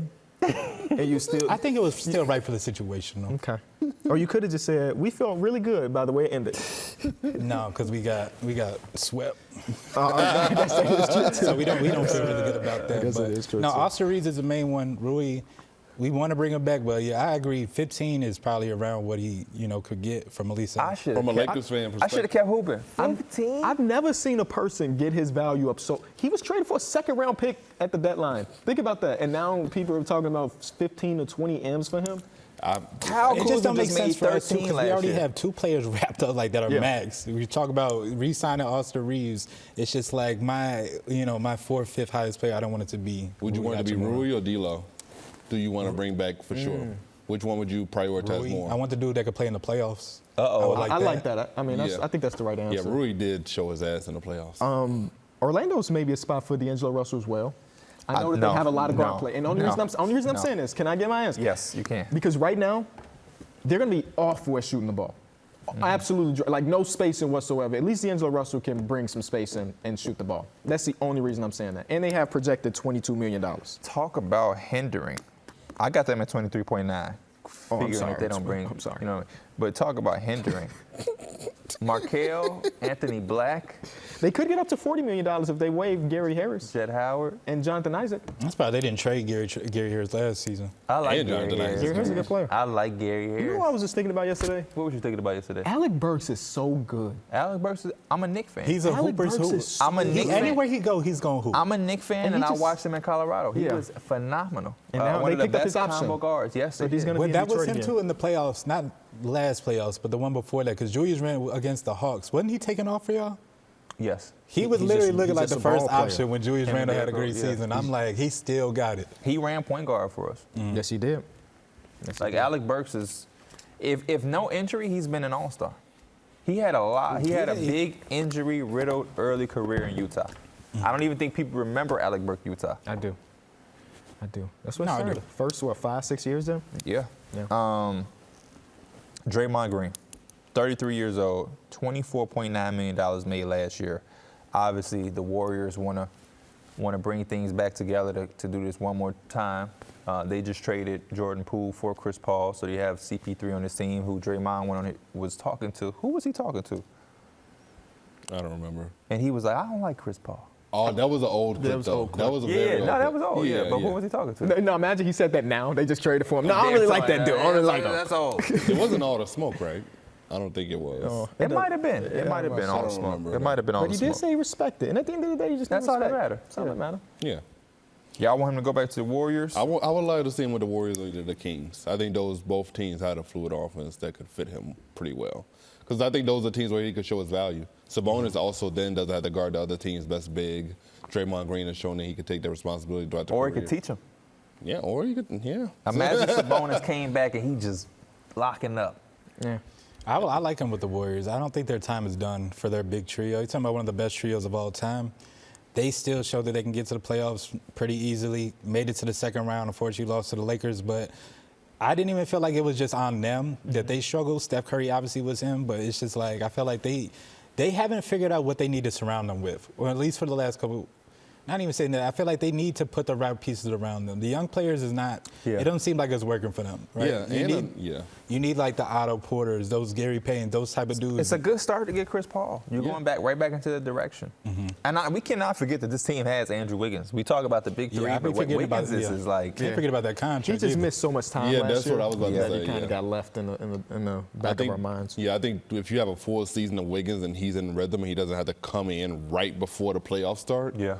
you probably have a different outcome. Steph, I don't give Klay, him credit, Wiggins, though. Draymond, Kevon off the bench. You got CP3. I'm already liking that team a To lot. miss so much time, Wiggins came back very good. Very, very, very, very good. I think it's the Warriors, though, when it comes Yeah. to Dre. Fred VanVleet, 29 years old, made This is where things get $21.2 million. Yes, now a lot of the names are going to get, you're going to have to start putting those sticking caps on. Freddie V, teams value money. I think the team that makes the most sense Houston Rockets. is the Houston Rockets. Yeah. Yep. Just because they need some form of veteran leadership. We've seen Fred VanVleet go from undrafted to G League to backup to champion to starter to all-star. Like he was an all-star. And now, I mean, I think that he may have played his value down a little bit last year.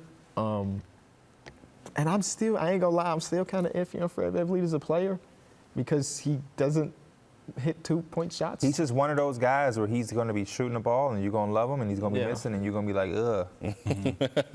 But I think Houston's the right spot. I'm not giving him the $30 million that he's rumored to want. Hell no, that's too much money for a guy like Fred I would VanVleet. do $25 million if I'm Rockets. $25 million annually for what, 3? Yeah. 3-4. Oh, 3? Okay. I don't Because I hate don't that. really see somebody giving him a 5-year, 4 years, like 100+ mil. What is He dropping everything. What was that this time? my mic, I'm sorry, but what is Fred VanVleet doing on the market that makes you say you have to pay him 25? Does Toronto want him back at all? That's a good point. You know, I don't really see a world where Like, who are you bidding against? Yeah, Fred VanVleet hasn't, like, based off last year, he hasn't really shown us that he's worth 30 mil. So, like, why would I even offer that to him on the table? Yeah.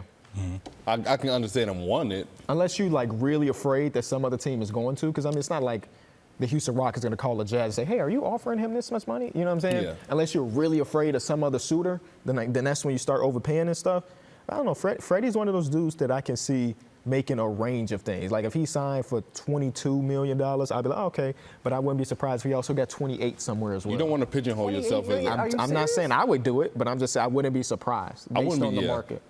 For a team, I don't want to. You shouldn't pigeonhole yourself and giving Fred VanVleet some crazy money. I would love to see, even if the Bulls somehow managed a way to get Fred VanVleet. I wouldn't mind Fred VanVleet in Chicago. I bet y'all wouldn't. Y'all starving at this point. We really are. Can we get somebody to dribble the ball up the court, please? San Antonio?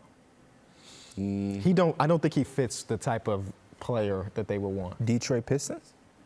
We got Cade Cunningham, baby. We good. What Our backcourt is set. about him for Orlando? You mentioned that hated. one earlier, didn't you? Yeah.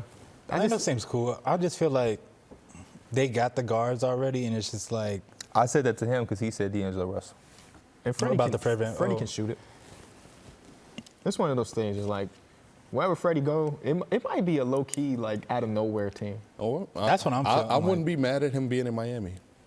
You How do just they make love that happen? taxing people to Miami. How'd they make that happen? I think Miami's going to be one of those teams that's going to be very aggressive. I mean, the way it happened, Sign just and sign and trade, trade. Tyler Hero. But like, is that value to you? Boy, if I'm the Raptors, I get on that immediately. For Fred VanVleet, I wasn't trying to bring back Fred, but now I can do it and get Unless Tyler it's Hero. not Tyler Hero and it's like Duncan and Kyle Lowry's contract. Oh. Send the greatest rapper of all time, Back. raptor of all time, back to Toronto for a season. And Toronto is also a team that's still trying to compete. Yeah. So the next guy on this list is Kyle Kuzma, made $13 million last year, 27 in 9 months, so he'll be 28. High when the season commodity, starts. on that market. Very, very high commodity. Because I can see Detroit Kings. getting in there. I can see the Kings getting in there. Rockets getting in there. I can see the Kings getting in there. The Jazz. Man. Another power forward for the Jazz. Actually, no. Okay. The Pacers could Yes. potentially get in I there. I like the Pacers. I think I one. like the Pacers fit more than anybody. Yeah. For sure. They're missing that four. I Or think they just that drafted yeah, Jarris. they just drafted Jarris, so maybe that's the reason why they don't want to do it. But I really like the idea of him on that power forward spot because you don't ask too much for him, even though he feel like he might be a superstar. You know he ain't. And I mean the market is what's going to really determine it because is Kuzma getting 25 annually based on his play over the last couple seasons? He had a really good season. It's with the Wizards, so you got to put it into a little perspective. some But he was very- aight. he had a some lot very of good bright games. spots. He He had- had like 3 game winners. Like he's got that. but- He's a 22 to 25 mil type player. I would say that too. He had, I think he was at like around 20 points last season, and then he also had like 4 or 5 assists, and he also rebounded well, played defense, and he just looked like he could be one of those. He was players playing that fit defense? in. He played good defense. Oh, okay. Well, eventually he kind of dropped off because the Wizards.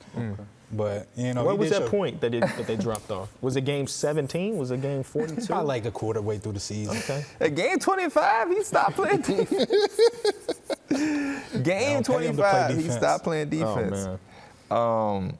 Yeah, I mean, I really like the Kings. I really like the Pistons, and I like the Pacers.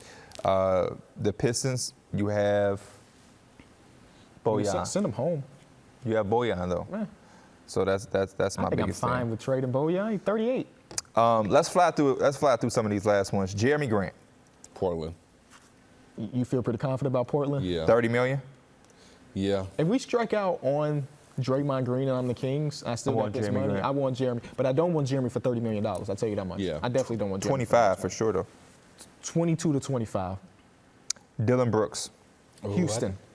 I think the odds are saying that Houston is a spot. There's been rumors with it. If I'm a kinda team, like it. if every team that I have for this highest salary cap, I'm jumping on him because Yeah. they said he wanted 13 million. Yeah, if he won 13 million, there might be a lot of teams interested in him. Yeah. If he can tell them I won't be doing all of the The extra. Pacers with $32 million in cap space, go get him. Go to Miami.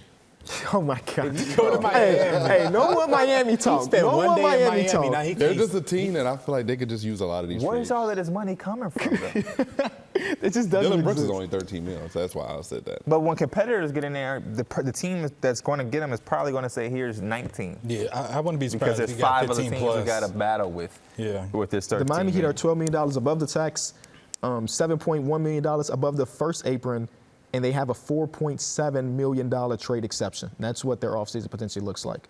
Yeah. It's not a lot to go around if we the Miami Heat. Another name, 27 as well, Kelly Oubre Jr. That made was one I forgot he 12.3 was a last free year. agent, bro. Yeah. Forgot he was a free agent. And I don't know what the value's gonna be for He had Kelly an Oubre. amazing year last year. He was must watch for me. I wasn't watching because it was no He LaMelo eventually for got most of hurt, the but season. he was must watch TV for some parts of the season, Kelly Oubre. Oklahoma like- City. I think Kelly Oubre will go in there. They got $16 million to work with. Is 18 too much? 18 for Kelly them Oubre? is too much. Huh, what'd you say? For the Thunder, it may be too much, but they may Thunder have to I'm just go saying put in over. a number on it. I feel like 18 around there. Yeah, I will give him 18. He made 12 last year. The Thunder drafted 10 players in the last 3 years. I don't know if they're gonna be buyers in free agency this season. He could be a Jazz. He could be. He can run the two a little bit. I could even He see ain't him gonna with the pass Kings. much though, but he can He's run it. definitely not gonna pass him. So how the Warriors trade him. Jakob Poetl, Jakob 27 said he years wanna be on old. a good team, which was like, do your thing, Jakob. You know what I'm saying? He don't want to be on the Raptors no more. Or not that. No, I'm not saying that either. But he want to be on a team that is trying to compete. I heard that the Spurs reunion was on the horizon. That would be crazy. Trade him away, get him right back 6 months later. I Yeah, really that would heard be that. crazy. Seriously. And I understand the Spurs being buyers for like a center just because maybe you don't want to start Wemby guarding Joel Embiid and Jokic right out Yeah. the gate. And Jakob is decent enough where you're like, yeah, he might not Yeah. even sold his house yet. Austin Reeves. The Spurs or the He Lakers? keeps saying Spurs. The Spurs for the Austin Reeves make a lot of sense there. Yeah. I kind of love 'cause the they got fit. them- No disrespect. You know what I'm saying? You losing that boy will be like doomsday. I mean, for like I Lakers said, fans. it's probably it seemed like our best shooter last season, and also the progression he had, playmaking. It'd be kind of sad to just see that go. Yeah. But the Spurs, they got the money. They can offer a lot. He makes. He does everything really. Defends really solidly. If he was in the Spurs jersey next season, I'm excited for him. Same. No disrespect. No disrespect. Then these real last ones really flat through. Max Strus, he going back to the Heat. Yeah. Heat. Or? No, Heat. Dennis Schroder. Lakers. I think they might bring him back on a very small deal. Bulls. He was on a very small deal last year, $2.6 million. I think Schroder wants a little bit more than that. Bulls. We can give him more than that. Grant Williams. Oh, yeah, the Grant Williams market. Charlotte. Get P.J. Washington, another P.J. Washington built play. And then last but not least, a guy that's should have been in your rumor mills, Cam Johnson. Oh, yeah. I think he stays in I- Brooklyn. I think they match. I Okay. think they match whatever. And I offer. think he's worth Or 100. Houston. I think he's worth 4 or 5 years for 100 mil. Wow. That's a lot of money. Hey, but that's the market is saying the market is the market. So if 100 M's is 100 M's, then golly.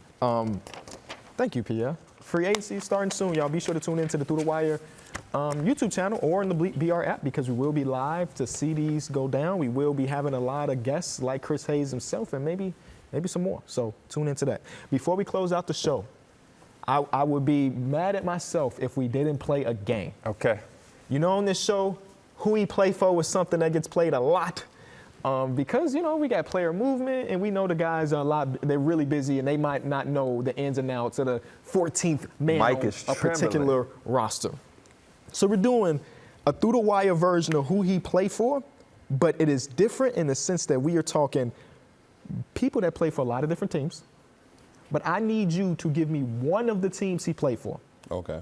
Every team has a different point allocation. If you name a team that he played 12 games with, you get 3 points. If it's the easy one, you get 1 point. Okay. Collectively, y'all are working together. and we're going down the line. If Mike can give me a right team, P and Derrick can give me a right team, we keep going. If one of y'all miss, then we stop at 3. Okay. So hypothetically, you could walk out of here knowing every single team of all of these players, and you get the most amount of points. Okay. All right? Yep. The first, I'm going to give you the player name first, and y'all decide real quick who's going to give me a team first. Because some of these are a lot harder than others. Smush Parker.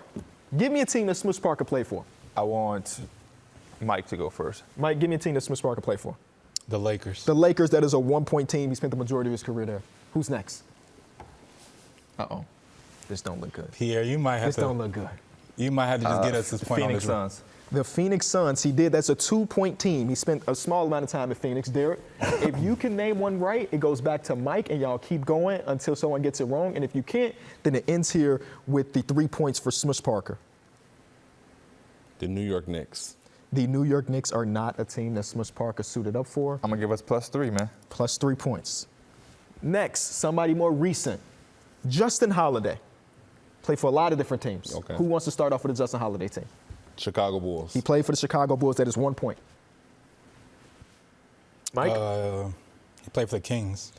He did play for the Kings. That is a 2-point team. Mike, good job. Played for the Atlanta Hawks. The Atlanta Hawks is another 2-point team. So if my math is correct, that's 5 points. But there are more teams. Yeah. So now it goes back to Derrick.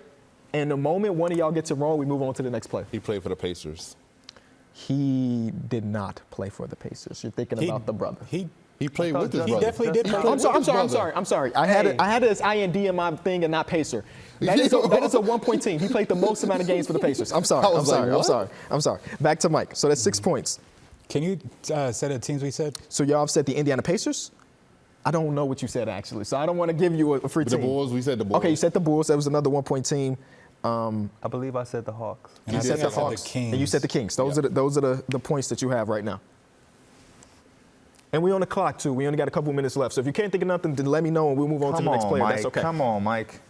If you can't think of nothing, you got 5 seconds. If you can't think of nothing, 5, 4, 3. Recently, Washington. The Washington Wizards are not on his team's play. Mavericks and Knicks. Missing out are the Mavericks, the Knicks, the Warriors. I should have said the and the Warriors. It was the 2 76ers. W's I was thinking about. I was like Washington or the Warriors. I should have That's said okay. Warriors. 6 points. Write that down. 6 points for Justin Holiday. Next, NBA champion Marco Bellinelli. Who wants to start off with Marco Bellinelli? I'll start. Okay. Spurs. He won a championship with the Spurs. That is a 1-point team.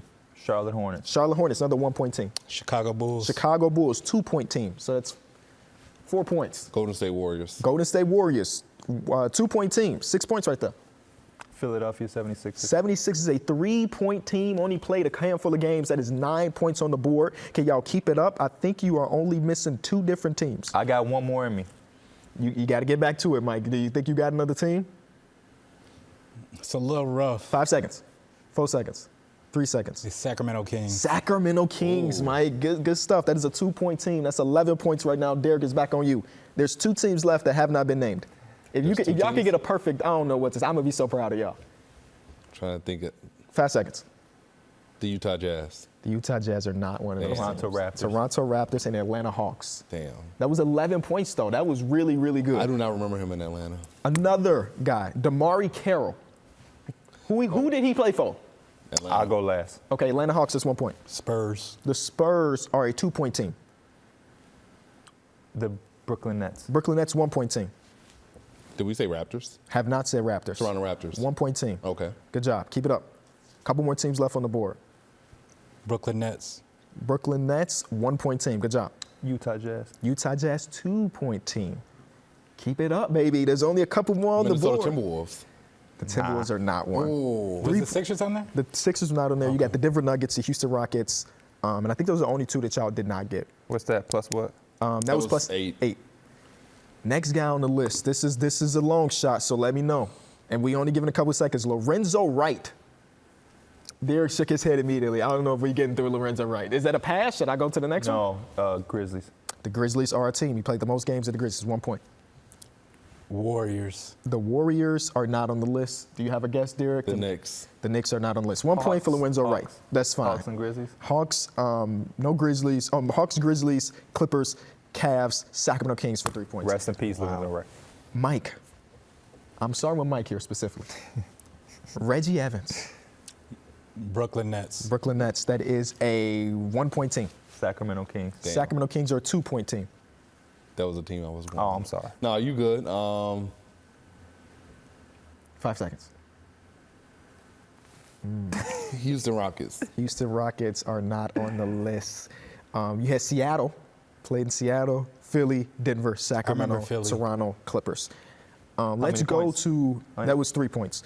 Let's go to Spencer Hawes. It's on me. Anybody? Who want to go first? Philadelphia 76ers. 76ers for 1 point. The Lakers. The Lakers, Oh, man. 0 He points. done. Why did he throw the I don't Lakers know. out You there? still get a guess, though, if you want to add 1 more point on the board or 2 more points or 3 more points. He says Sixers. I'm gonna go 5 seconds. Memphis. Memphis is not on the list. All right, we're going to close out with these last 2. Name some teams for Spencer Hawes. Spencer Hawes played for Philly, Sacramento, Charlotte, Clippers, Cleveland, Milwaukee. Jody Meeks, Ooh. The Lakers. Lakers for 1 point. The Denver Nuggets. Oh my Denver God. Why do you Nuggets. keep He throwing did- names? He did not play for the Denver Philadelphia Nuggets. 76ers. The 76ers, but you already went, so I'm not giving that Damn. point. I thought he played for the Nuggets. Wizards. Wizards, he did play for, that was another 1 point team, so 2 points for that round. This is the last round, and I'm trying to figure out And who. plus 1 for Spencer, right? Yep, And how much was that? Plus 2? 2.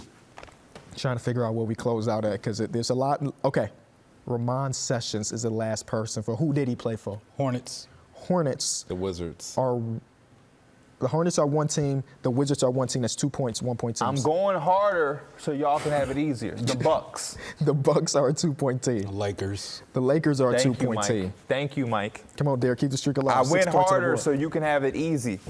Who else has Ramon Sessions played for? Come on. Who did you say, P? You said the Cavs. No. The Cavs. The Cavs are a team. I love that strategy. I love that strategy. Okay, Mike, come on. Since you just know all the Ramon Sessions teams, keep it going. I gotta remember what we said though. We said a lot of teams. Okay, just say a team and I'll tell Washington. We said you. some. You said Washington. 5 seconds. The Suns. The Suns are not one of the teams. We had the Knicks still on the board, the Timberwolves, and I don't know if somebody said the Kings. Nope. Nobody said the Kings. I'm gonna do 1 more. Okay. I think we got time for 1 more. How many points for that? That was Oh, 8. I put my fingers 8. down. That was Okay. 8. Okay. Yeah, I saw him. Last but not least, Derrick. Start me off with Donyell Marshall. The Bulls. The Bulls. There we go. Yeah. That is a 2 point team. Cavaliers. The Cavaliers are a 1 point team. The Grizzlies. The Grizzlies are not on a Raptors. Donyell Marshall team, but the Raptors were. The Warriors were. The Cavs were. Utah Jazz, didn't remember that. Seattle played a couple games there. It was a 3 point team. Yeah. And that's it. That's all we have. Give me the total points. And How many hopefully people at from home- Danielle Marshall? Danielle Marshall. I don't remember. What college you went to for you? We got to ask For this. you. We just got to ask this. Mike, do you want to race me This to is the for board? 1,000 billion Yeah, points. come on. 3, 2, Well, Damn, Mike. You got I still burned. want the college. I don't know the college. I mean, he faster Arizona. UConn Huskies. So we got 10, I 11, forgot how 14, big that step 15, was. 26, 34, 40, 43 points. 43 points, pretty good, fellas. Name a player who wore 43 in their career. Pascal Siakam. Pascal Siakam is what I was thinking. I was thinking Chris Humphries, Anthony Tolliver. That's very random. We want to say again, thank you at home for watching the video. As always, we appreciate you. None of this would be possible if y'all weren't clicking on those videos. We want to thank the team behind the scenes. Yes. We want to thank our guys that usually sit in this seat for allowing us to keep it warm for the day. And I hope you wasn't farting in Shaq's seat. I'm good, bro. Your seat is nice and warm for you. we also want to thank the Splash Brothers for giving us a moment of their time to talk about the match. Be sure to tune into the match and sure. watch them boys take home that win, because that's what I'm thinking. I think they win. I think they win it. And I also want to say, I've been saying, and you have said recently, we got to go golfing. Yes, Yes, we do. we do. Yes, we do. If there's any reason now we got to go golf, we just talked to Steph and Klay about golf. Yeah. We got to do it now. I can see him getting a triple bogey. Ooh. What's the handicap going to be, Derrick? Triple bogey? You said, ooh. Isn't a bogey a good thing? No. No. No. Hey, we gotta get you to watch the match. Yeah. Thank y'all so much. We'll see y'all. Peace. He said, ooh. I thought a thought he bogey did was a something good great. thing. Nah. Thank you. You want a birdie. A birdie, yeah, birdie.